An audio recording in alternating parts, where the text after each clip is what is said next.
আসসালামু আলাইকুম সবাইকে ওয়েলকাম করছি আর একটা নতুন ব্লগে। সবাইকে অনেক অনেক ঈদুল আজহার শুভেচ্ছা।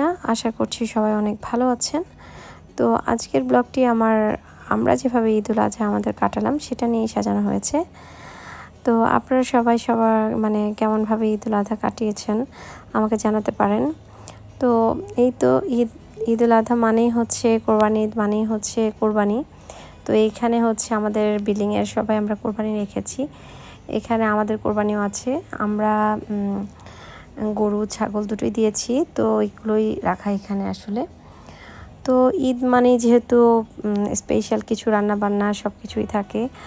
আর কোরবানি ঈদে তো দেখা যায় যে সকালে নামাজের পরে কোরবানি করার পরে সবাই অনেক ব্যস্ত হয়ে যায়। প্রথমত ছেলেরা বিজি হয়ে যায় কোরবানি করা, তারপরে মাংস কাটাকাটি সব কিছু রেডি করা এসব নিয়ে বিজি হয়ে যায়। আর আমরা মেয়েরা দেখা যায় যে কোরবানির পরে সাধারণত যারা আমরা কোরবানি করি, আমি যতটুকু জানি বা আমরা যেটা ফলো করি, আফটার কোরবানি খাওয়া দাওয়া করে। তো কোরবানি করে আসার পরই নিচে কোরবানি দেয়, জবাই দেয়। তারপরে দেখা যায় যে সবাই খাওয়া দাওয়া করে বাসায় এসে। তারপরে যারা কাটে কোরবানি, পিল অফ করে, তারপরে মাংস কাটে, তারা সবাই সেগুলোতে লেগে যায়। তো এই হলো ছেলেদের অবস্থা। আর যেহেতু ঈদের দিন আমি পার্সোনালি দিনের বেলা প্রচণ্ড বিজি থাকি সব কিছু নিয়ে। দ্যাটস ওয়াই আমি চেষ্টা করি ডেজার্ট আইটেম বা আমার বাসায় মোটামুটি যা রান্না করার সব আগের দিন রাতেই সেরে ফেলা। তো এখানে যে আসলে রান্না দেখছেন যে আমি আসলে এখানে পিস্তাচু মোজ বানাচ্ছি এরকম একটা, আর ম্যাঙ্গো ডিলাইট বানাবো। তো পিস্তাচিও মোজের জন্য আমি আজকে বিস্কিট ইউজ করেছি। কেক চাইলে কেক দিতে পারেন, ছোট ছোট করে বানিয়ে ভেঙে দিতে পারেন। আর আমি এখানে প্রথমে আমি হুইপিং ক্রিমকে বিট করে নিয়েছি, কারণ এই জিনিসটা বানাতে হুইপিং ক্রিমের বানানোটাই একটা ঝামেলার পার্ট। তো ওটা আগে করে নিয়েছি। তার মধ্যে আমি ডানো ক্রিম ইউজ করব দুটো। আর আপনারা চাইলে সুইট ইউজ না করে বা কম করে কনডেন্স মিল্ক ইউজ করতে পারেন, কিন্তু আমি আসলে কনডেন্স মিল্ক ইউজ করিনি, তাতে টেস্টটা আরও বেটার আসে। তো খুবই সহজ এটা বানানো। এটা নিচে বিস্কিট দিয়ে একটু সেট করে নেবেন, নেওয়ার পরে এর মধ্যে একটু মিল্ক দেবেন যাতে বিস্কিটটা একটু সফট হয়, আদারওয়াইজ খাওয়ার সময় একটা গুঁড়া গুঁড়া ভাব থাকবে। তারপরে হুইপিং ক্রিমটা একটা পাইপিং ব্যাগে ভরে সেটাকে গ্লাসে যে কাপে সেট করবেন সেটার ভিতরে ঢেলে নেবেন। এটা দেখতে খুব সুন্দর হয় আমার কাছে মনে হয়। আমি তো এই ধরনের ডেজার্ট সাধারণত খুব কম খাই, বাট এগুলো দেখতে আমার কাছে খুবই ভালো লাগে। আপনার ডাইনিং টেবিলের বা ঈদের দিনের টেবিলের লুকটাই চেঞ্জ করে দেবে এটা। তো এই তো এরপরে আমি যেহেতু পিস্তাচু বানাবো, এই জন্য কালার দিয়েছি একটু গ্রিনিশ পিস্তাচুর মতো, আর উপর দিয়ে বেশ কিছু পিস্তাচু ছিটিয়ে দেবো আমি। তো এই তো আমার একটা হয়ে গেল। তো এই ক্রিম দিয়ে আমি আর একটা ডেজার্ট বানাবো একটু ডিফারেন্ট কালার করে। আমি সেমভাবেই সেট করব, তবে আমি ওর ভিতরে একটু স্ট্রবেরি সিরাপ দিয়ে দিব যাতে করে দেখতে অনেক সুন্দর লাগে জিনিসটা। সেমভাবে বিস্কিটের গুঁড়া দিয়ে সেট করে নিয়ে একটু মিল্ক আর হচ্ছে হুইপিং ক্রিম মিক্সড করে নিয়েছি, সেই মিক্সচারটা দিয়ে আমি এর ভিতরে সেট করে নেব। তারপরে আমি হুইপিং ক্রিম দিয়ে নেব। আর আমি যে ম্যাঙ্গো ডিলাইটটা বানাবো, আমি আসলে চেষ্টা করেছি যে একটা হুইপিং ক্রিম দিয়েই সব কিছু বানিয়ে নেওয়ার, যাতে করে আমার কাজটা একটু সহজ হয়।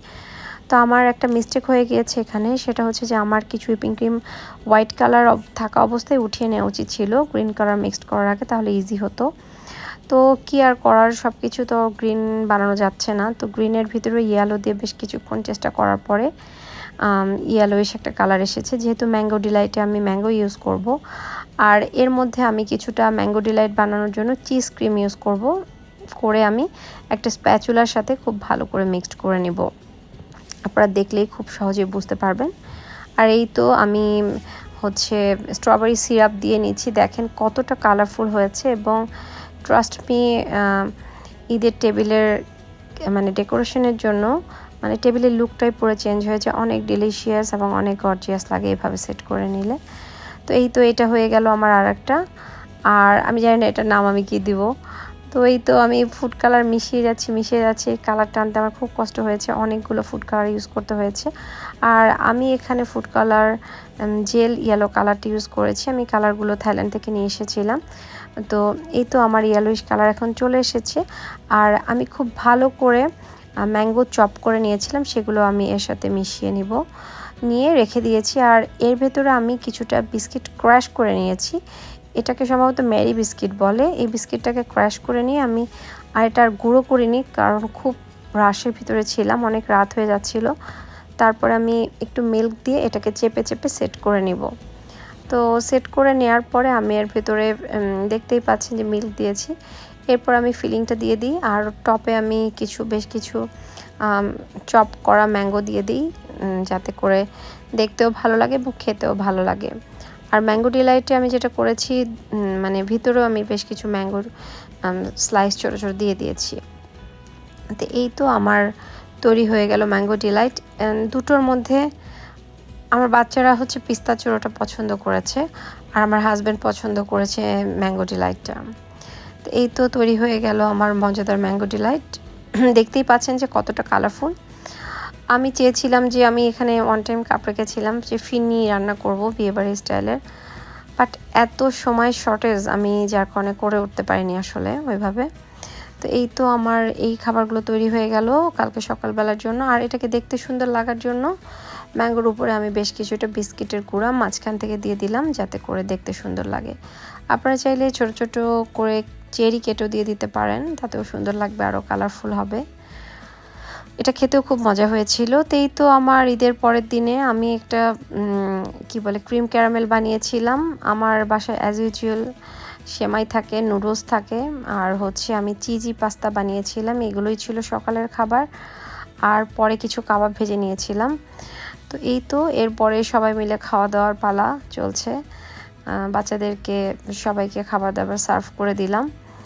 তো তারপর আমার ছেলেদেরকে বললাম যে চলো, যেহেতু একটু পরে কাজ শুরু হয়ে যাবে, চলো একটু ছবি তুলে নেই। আমার বাচ্চারা যদিও ছবি তুলতে খুব একটা ইন্টারেস্টেড না, তো তারপরেও আর কি দু একটা ছবি তোলা। তো এরপরে মাংস কাটাকাটি, মাংস নিয়েই খুব বিজি হয়ে যাই, ওইভাবে আর ভিডিও করা হয়নি।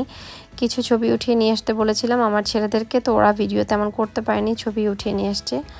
তারপরে সব কিছু প্যাকেট করা, সবাইকে বিলিয়ে দেওয়া, এবং সেই ফাঁকে নিজেদের খাওয়া দাওয়ার জন্য রান্না বান্না করা।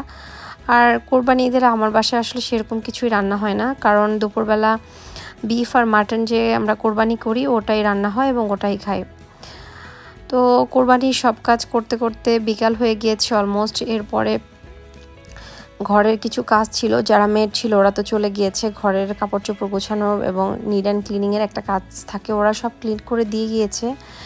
তারপরে দেখা যায় যে নামাজ পড়তে পড়তে আসলে দেরি হয়ে যায় এসব কাজ করতে করতে। তারপরে নামাজ পড়ি, এরপরে দেখা যায় যে ফ্রেশ হয়ে একটু চা কফি খাই। আর বাসায় যেহেতু কোরবানির জন্য মাংস যতই ক্লিন করা হয় একটা স্মেল থাকে, বিশেষ করে রান্নার। আর তাজা মাংস গুছানোর কাজও যেহেতু এখানে করা হয়েছে, এভরিথিং ক্লিন করেছি আমি সাবান দিয়ে, তারপরে ফিনাইল বা ডিসইনফেক্টেড জিনিসপত্র দিয়ে। তো এই জন্য ক্যান্ডেল জ্বালিয়ে দিলাম, যাতে করে পুরো বাসায় একটা সুন্দর স্মেল হয়। আর সারাদিনের ক্লান্তি দূর করার জন্য বাসায় আমার বাচ্চারা, হাজব্যান্ডরা টিভি দেখতে দেখতে সবাই ঘুমিয়ে গিয়েছে। এটা অলমোস্ট সন্ধ্যা। তো আমি ভাবলাম যে ওরা যেহেতু ঘুমিয়ে গিয়েছে, আমি একটু নিজেকে সময় দিই, শান্তি করে বসে এক কাপ চা খাই। তো এই তো যেই কথা সেই কাজ, ভাবনা অনুযায়ী চা নিয়ে বসলাম, খুব আরাম করে এক কাপ চা খেলাম। আর এভাবেই কেটে গেল আমাদের ঈদের দিনটা। আর ঈদের রাতে তেমন কিছু আসলে করা হয় না, বাসায় যদি গেস্ট আসে হয়তো একসাথে গল্প আড্ডা করা হয়েছিল, এই আর কি। ওগুলোর আর তেমন ভিডিও করা হয়নি। আর কোরবানি ঈদে আসলে সবাই টায়ার্ড থাকে, ওই জন্য এগুলো আসলে আর হয়ে ওঠে না। তো আমরা যেহেতু এবার ঈদে দেশের বাইরে যেতে পারিনি, ভিসার কিছু জটিলতার কারণে দেশের বাইরে যাওয়ার কথা ছিল, বাট আমরা স্টিল এখনও ভিসা হাতে পাইনি, দ্যাটস ওয়াই আমরা দেশের বাইরে যেতে পারিনি। আর কি করার, সেজন্যই বাচ্চাদেরকে নিয়ে গিয়েছিলাম একটা ক্যাফে টাইপের, এটা ল্যাডোর একটা ক্যাফে। আমার এখানে অনেক দিন ধরে আসার কথা, আমি আর আমার হাজব্যান্ডকে নিয়ে আসার কথা, যে এখানকার ক্রোশন নাকি অনেক মজার, অনেক ডিফারেন্ট ফ্লেভারের ক্রোশন পাওয়া যায়। তো ক্রোশন আর কফি হচ্ছে আমার one of the most favourite খাবার। তো এই জন্যই এখানেই আসলাম আজকে, দেখি যে কী ধরনের খাবার আছে। তো বেশ অনেক টাইপের খাবার আছে, এবং খাবারের টেস্ট আমার কাছে খুবই ভালো লেগেছে। দেশের বাইরে স্টারবাকস বা অন্য ক্যাফেতে যে ধরনের খাবার থাকে তার চেয়ে অনেক বেটার আমাদের দেশের এই খাবারগুলোর টেস্ট। তো যাই হোক, আমরা চিকেন পাই নিয়েছিলাম, আর নিয়েছিলাম চিজ ক্রোশন আর মাশরুম চিকেন পাই, আমি নিয়েছিলাম এটা। তো এরপরে বেশ কিছু ডেজার্ট অর্ডার করেছিলাম, খুবই সুন্দর ওদের কিছু ডেজার্ট ছিল। বাট ওদের জায়গাটা খুবই কনজাস্টেড, খুবই মানে শর্ট স্পেসে করা, এই জন্য একটু ঝামেলা হয়েছিল। তো ডেজার্ট খাবার সব একসাথে সার্ভই করা যাচ্ছিল না, এত কনজাস্টেড ছিল। তো আমার ছেলে চিজ কেক নিয়েছিল, আর আমি এই দুটোর নাম জানি না আর আমি ভুলে গিয়েছি, বাট দেখতে খুবই সুন্দর ছিল এবং খেতেও খুব মজা ছিল।